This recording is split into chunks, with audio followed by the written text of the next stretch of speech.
Hi there everyone and a warm welcome. So my presentation today talks about nouns, which is a part of speech. So what you need to know foremost is what is a part of speech.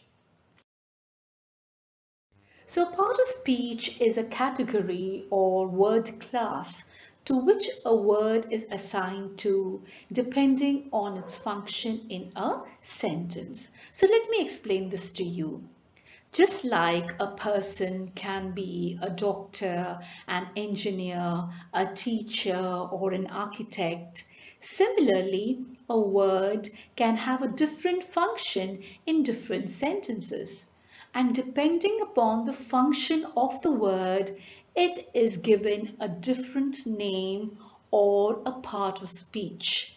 Now, these 8 parts of speech, which include nouns, pronouns, adjectives, verbs, adverbs, prepositions, conjunctions, and interjections, are the word classes to which a particular word can be assigned to. So basically, a part of speech tells us how a word functions in a sentence, and based on that, it is given a specific name. Today, what we are going to be going through or learning are nouns, which are a part of speech, and the different kinds of nouns. So what is a noun? So noun is a naming word. It is a word that refers to a person, place, thing, event, substance, an animal, or a quality. Nouns are one of the 4 major word classes included with verbs, adjectives, and adverbs. In fact, nouns are the largest word class because they are names of everything. Moving on to the different kinds of nouns, the first being common noun.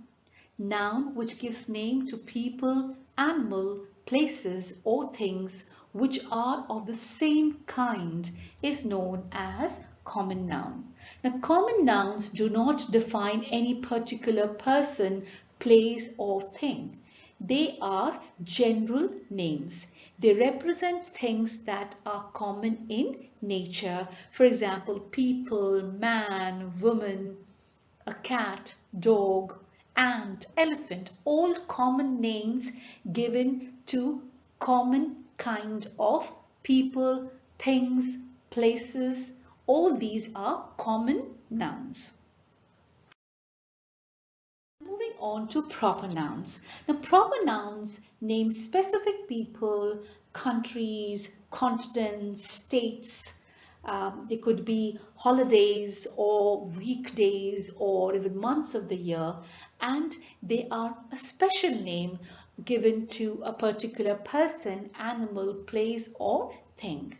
Now, they could be names of your friend, your parent, could be a name of a town or a country, as I told you before.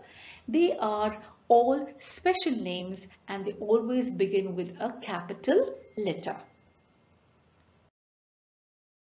Moving on to concrete nouns. Now, concrete nouns are nouns that you can physically see and touch. So if you look around wherever you are sitting at the moment, the chair on which you are sitting or the table on which your computer or your laptop is placed on. In fact, the computer and laptop or a water bottle placed on your table, all these are things or objects that you can see and touch, and that is why they are called as concrete nouns. Moving on to abstract nouns, which are just the opposite of concrete nouns. Abstract noun is a noun that is not physical.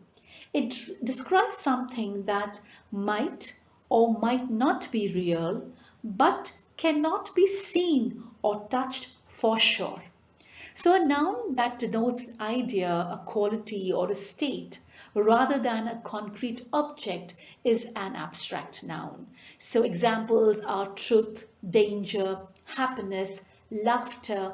All these are abstract nouns. Moving on to countable nouns. Now, countable nouns or count nouns are those that refer to something that can be counted.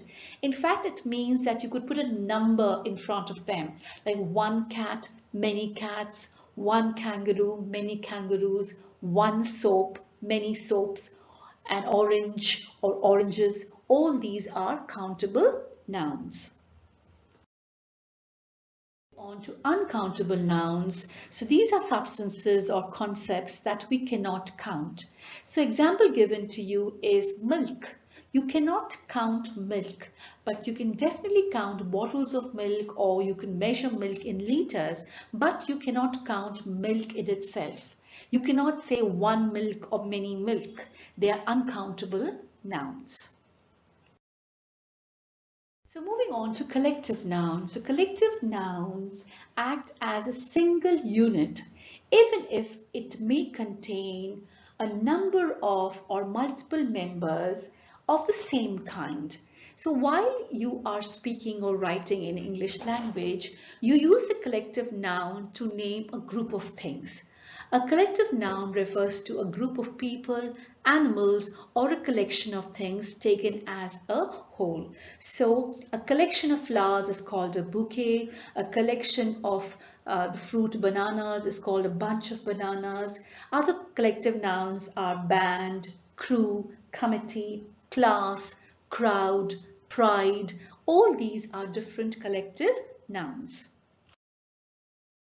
On to material nouns. So material noun is a substance, an ingredient or a material that we can touch and see, and it is used to make other things as well. For example, gold, silver, cloth, steel, iron, all these are material nouns because they are used to make other things. They are materials used to make other things.